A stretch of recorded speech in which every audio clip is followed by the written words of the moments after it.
Hello there YouTube, it's Gojira Prime with another Transformers video review, and today we're taking a look at Commander Class Transformers Seige Skyfire. Now this is the first in the Commander scale figures from the Transformers line, and the first figure we got is obviously Transformers Skyfire. Now, Skyfire was originally a G1 character introduced way back in 1984, and personally, he's actually one of my favorite Transformers from the line, although he didn't appear in many episodes aside from a few in the first series. Now, this particular version of Skyfire, I should say, is the third version of the character we've got in the Classics Generations Universe line. And this particular version is by far the largest of the three versions that I have of the character in my collection. And if I'm honest, he's also my favorite version of the character because he is so close to his original G1 cartoon incarnation. Now, this particular figure is absolutely massive. It's quite a large Cybertonian-style jet, and for those of you familiar with the G1 cartoon, this is probably as close to that particular look that you're going to get for the character. I mean, it really is. I'll pick it up here so you get a better view of it. It really is pretty much spot on the money for how the character looked in G1 when we first met him. You've got this massive white jet with red trimmings on the wings, this huge thruster pack here, quite a large wingspan to say the least. You know, they've got the big engines here on the back for him and some little tiny wheels here. Now, as you can see, he is quite large, a bit heavy to say the least, but to just give you a scale of how big he is just in vehicle mode, I'll just put next to him Transformers Classics Optimus Prime. Now, this is a Voyager figure, and it's pretty much the same size as Seige Optimus, Earthrise Optimus, in their vehicle modes.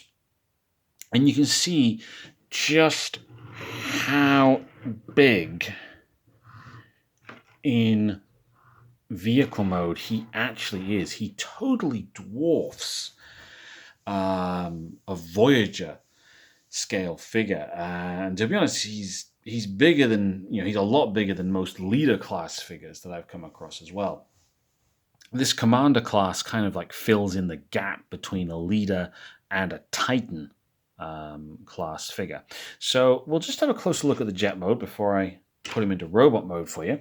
So as I said before, we've got this large white jet with this big wingspan here. Lots of, I don't know if you can see it very clearly on the camera here, but lots of very nice molded in details in the plastic, which are all quite nice. And you also get a lot of molded in detail in the jet thruster pack here at the top, and a top here in white as well. You've got a lovely blue translucent cockpit here. Now, this cockpit does open up, but there's not a lot really in it, except where you could hide a Titan Master, but I don't really use that. I just leave it as it is. You've got the nice Autobot logo here, which I'll show off more in robot mode. And then underneath, you've got the wheels for rolling, and you also have some grab handles here as well. So figures of the Legends class can actually grab onto him and be carried in the sky. Now, unfortunately, when you do flip him up like this, you do lose some of the detail. And as you can see, there is a bit of robot kibble in regard to his arms that is visible there. But it's nothing too serious. And again, you do get it a bit on the sides here as well. But all in all, it's a great, fantastic, and huge jet mode. And I absolutely love it. It doesn't spend all its time In this particular mode, obviously, it spends most of its time in robot mode. So I'll just pause the video, I'll get him transformed, and we'll take a look at him in robot mode. Okay, so we've now got the figure in robot mode, and he is absolutely fantastic in this robot mode. I absolutely love it. It's very, very G1-ish. I know that gets thrown around a lot these days to a certain degree. But yeah, I absolutely love him in this mode. He's absolutely massive compared to a lot of the other figures in my collection. And he is quite a imposing force. Now, to give you some size of his scale here, just to bring in a couple of different figures from the current line, and I'll just get his arm in there. There we go. Sorry, it's popped out a bit. So here he is next to his Transformers Seige Optimus Prime counterpart. Yeah, so he's big. He's really, really big. I mean, Prime that's a modern day Voyager class figure there. And as you can see, he towers above Optimus Prime. You would need another Voyager class figure on top of that just to come close to meeting him in the eye. So he really is a really big figure to have on the shelf.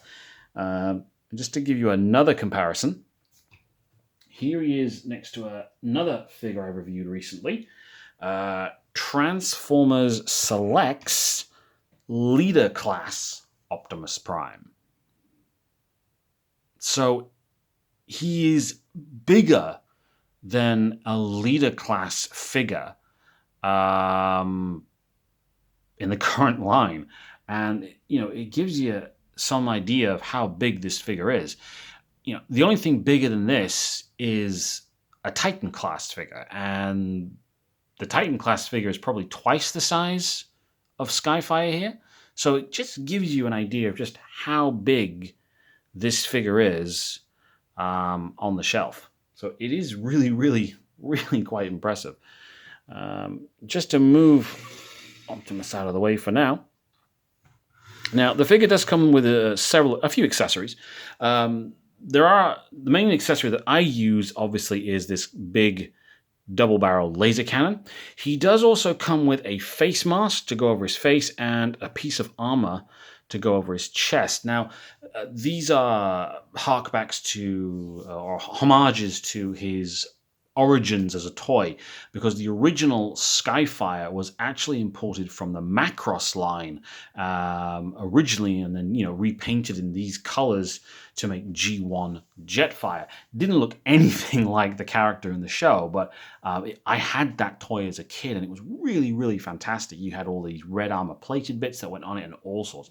Really great toy at the time. Unfortunately, mine got smashed and bashed and lost over the years, and whenever I've tried to find a replacement figure for it in the recent times, they've gone for insane amounts of money, so I've never bothered to get one.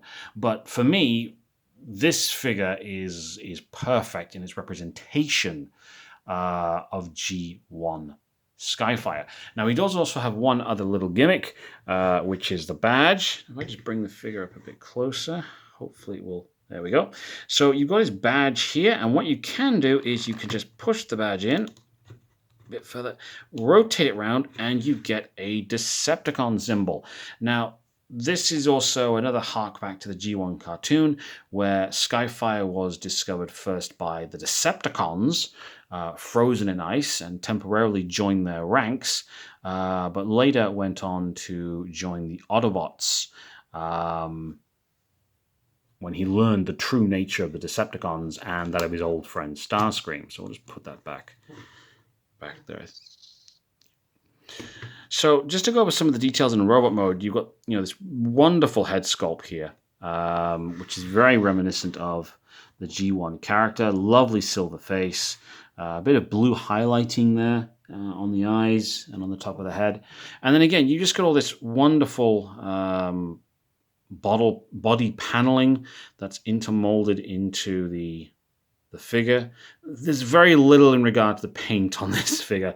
It is pretty much just white and red molded plastic in all its various forms, with the black and a bit of gray actually here on the legs. If I hold up the legs, you can see here the back detailing, which is very, very nice as well. So yeah, it's a really great figure. Really great figure. Now, I did try and get this figure when it first came out, which was in 2019. Unfortunately, I wasn't able to get him because he just sold out so fast. And then when they did have him at TF Nation in 2019, I had to pass up on him again because the price was just a little bit too much because they were import figures. But luckily, after New Year's, I was able to find a figure for less than £100. I think I paid somewhere between the realm of £60 to £70, which is pretty much what I paid for this guy, or just a little bit more than the Select's Star Convoy. So if you can get a hold of this figure, is it worth getting a hold of? Yes, it does have one or two issues, particularly with the shoulder joints here. They do come loose a little bit when you're trying to play with them, maybe, and some bits do pop out a little bit with the armor. But aside from a few niggling problems, yeah, the figure is definitely worth getting if you can get him at a reasonable price. Personally, I wouldn't pay anything more than £70 to £75 for this figure. I really wouldn't. But I was able to get him for around about that price. Absolutely love the figure. So yeah, if you can get him, get him. I'll definitely be trying to get a hold of the next Commander class figure, which, as of this time of the recording of this video, is now available, and is Skylynx, the space shuttle from Season 3 of Transformers Generation 1. I'm hoping at some point we do get some Decepticon Commander class figures, although I'm not 100% sure who they could do as a Commander class figure, but hopefully we'll get one in the near future. So that's a very quick review and my thoughts on Transformers Seige Skyfire. I hope you've enjoyed the video. Please do like, subscribe, and comment below. Thank you very much.